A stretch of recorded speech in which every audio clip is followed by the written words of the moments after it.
Welcome back to the Coffee Hour. I'm Andy Bates. I'm Sarah Gonzalez. We have another great opportunity to learn about our international friends, our partners around the globe. And while it might be fun for you and me, Sarah, it's really intended for kids. We're talking about Missions Unpacked for kids. The church lives. Joining us today, Ann Gonzalez, manager for short-term mission training and engagement with the Lutheran Church Missouri Synod Office of International Mission. Ann, welcome back. Always good to be here. I am excited to talk about this. And along with Ann in the LCMS Office of International Mission, we have Deaconess Intern Stephanie Hovland. Stephanie, welcome back to the Coffee Hour. Thank you. So let's talk about Missions Unpacked for kids. Can I be a kid, first of all? Sure. Okay. Everybody can. Everybody can be a kid. So Missions Unpacked for kids, what is it, Ann? So it is an opportunity for kids to learn about God's work around the world and learn about mission work, pray for our missionaries, and get to know a little bit about the world that God has created too. What does that actually look like in the curriculum? Yeah, so there's 4 lessons, and each one focuses on a different region of the world and a different biblical or catechetical theme, kind of that.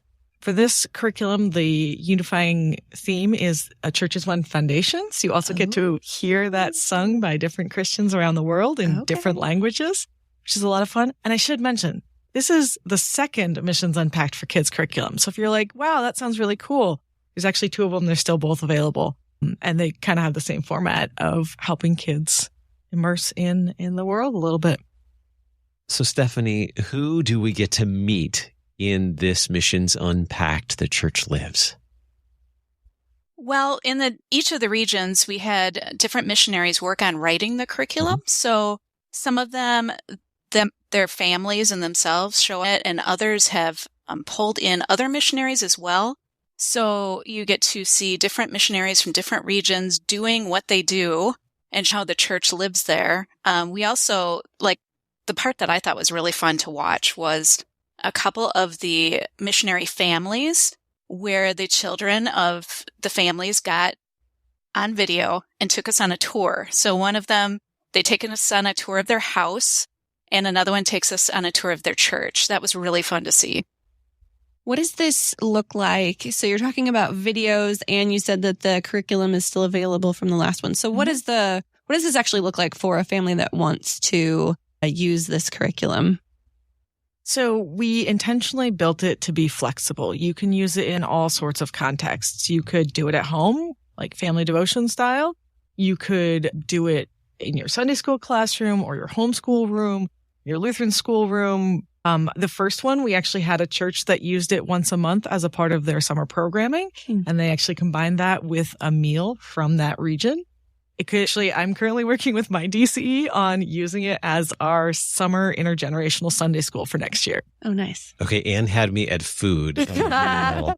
Yes. Stephanie, what are some of the things that we get to learn about our missionary kids and missionary families? What do we get to learn about our international friends and where they're serving? You mentioned like a tour of their home, a tour of their church. What are some other things we get to learn about our friends around the globe? You know, each lesson is different and specific. So in Africa, for example, you get to see some of the churches being built, and you get to see some of the people in Africa meeting outside. And so I encourage people to look at those materials and watch those videos and say, how is this like our church? So you get to see these similarities, and then how is it totally different? So like that, we get to learn how to make some different crafts, some different foods. Like Ann was saying, it's really cool. So you could make a ball with the Africa lesson and then play soccer with your family. You could make it looked like a complicated recipe to me, but some really good Latin America cuisine and eat together. There are so much you can do with it that you can just pick and choose whatever you would like and get a little flavor for each region. And in the process, also learn about the church is God's gathered body of believers gathered around word and sacrament, and that while many things look different, those are the things that remain the same around the world. Yeah, that's a really great opportunity for kids and families to to see that the church, our church is not just us in our little towns and churches in our own cities, but it's everywhere, all around the world. Stephanie, what are some of the things that you learned and experienced? Because you served as project manager for this, so you got to kind of have your hand in a lot of different parts of this. What are some of the things that you learned as you went through this process of gathering all of these different things from the regions? Well, as I went through it, it was just really neat to see how the missionary approached it, the materials they brought up, and how they went about recording the Church as One Foundation in a language from their region. That was really cool to hear. And searching for images, photos to go with those videos, with that audio, we made a video for each region that has the Church as One Foundation in a language used in that region, and then photos of the church buildings and the people that make up the church from the region. So I think for me, it was just being immersed in that audio and visual part of it that I really enjoyed. Now, let's recap the regions that we get to visit in this. We mentioned them earlier, but we went through them so quickly I forgot. What are the regions that we get to visit in this new Missions Unpacked, Stephanie? Okay, so first we see Africa, and Africa talks about how the church builds. Then session 2 is Latin America and the Caribbean, and they talk about how the church worships. Session 3 is Eurasia, and they cover how the church prays. And then session 4 is in Asia, and they talk about how the church reaches out. Now, I did watch some of the videos already, and what are some insights, some tips that you would recommend? You said you're working with your DCE and your congregation already to utilize this curriculum in your congregation. What are some insights that you would like for teachers or parents to know as they're using this curriculum? One, it doesn't have to be perfect.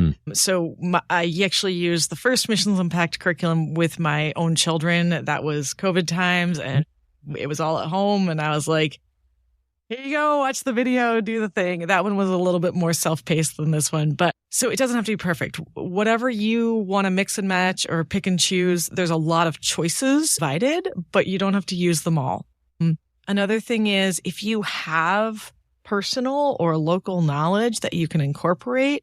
So I'm a member of Timothy, and this is part of what we're doing or hoping to do is we have people who were born or have lived significant amounts of time overseas. And so bringing them into the conversation to say, hey, well, what was it like for you in your church? Or, tying those themes into real lived experiences.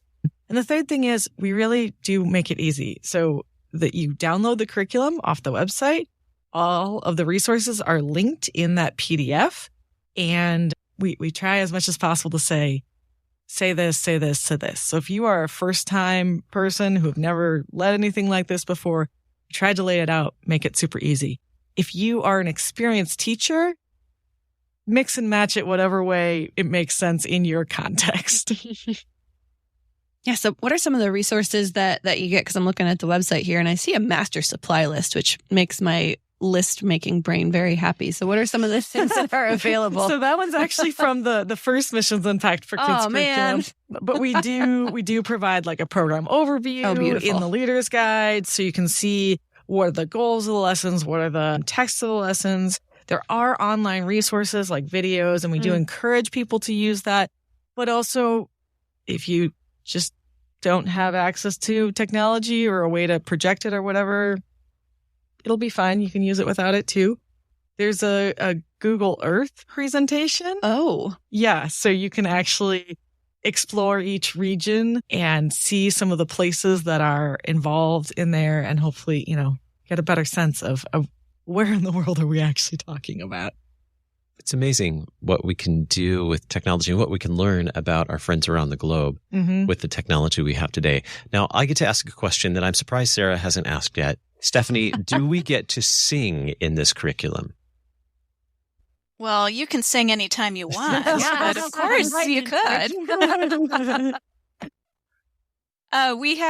We do not have all the French, Swahili, Italian, and actually we do have the Spanish words available in the curriculum, so you could sing with that one. But there's Italian and Tamil as well, and we don't have all of those words provided for that, but we do have a couple versions of the Church as One Foundation in English in the appendix, a couple different versions. So if you got through all of the other languages and you wanted to explore some of the English versions, you could do that there. Very good. All right. So all these really handy things that could be used in a Sunday school, day school, family, homeschool, a variety of settings, could be used with just children, could be used intergenerationally. How do we find this resource? international.lcms.org/resources. And that will actually take you to the main resource page where you can find Missions Unpacked for kids, but also Missions Unpacked and Missions Unpacked Teen Edition. So we do have resources for all ages. Yeah, I was just going to ask you, how does this little program fit into all of the other things that you guys do to kind of bring outside people into what LCMS mission work looks like? Yeah, so they all are kind of built around the regions in which we work. And so you could sort of align them, but they're not precisely like parallel programs. But if you wanted to have, a month of Sunday school, everybody could be learning about their own God's work around the world in their own age-specific rooms. Mm-hmm. Very cool. We'll provide the link in the notes today as well. How exciting. I want to go eat in all these countries around the world. That's what I want to do. Our guest today, Ann Gonzalez, Manager for Short-Term Mission Training and Engagement with the Lutheran Church Missouri Synod Office of International Mission. Ann, always great to have you. Thanks for having me. And Deaconess Intern Stephanie Hovland with the LCMS Office of International Mission. Stephanie, great to have you today. Thanks for being our guest. Thank you so much. You've been listening to The Coffee Hour. I'm Andy Bates. I'm Sarah Gonzalez. The Coffee Hour with Andy and Sarah is a production of KFUO. To support the Coffee Hour and KFUO Radio, visit KFUO.org. You can also text KFUO to 41444 or send an email to gifts@KFUO.org. And you can call us at 800-844-0524. KFUO. Christ for you, anytime, anywhere. At Concordia University, Wisconsin, we believe you were created for a reason: to use your God-given gifts to help others, to live a life of self-sacrifice in a me-first world, to live a life that's uncommon. Whether you're taking one of 50-plus online programs or learning with us in person on the shores of Lake Michigan, you'll be equipped to make an uncommon impact. Learn more at cuw.edu. Concordia University, Wisconsin. Live uncommon.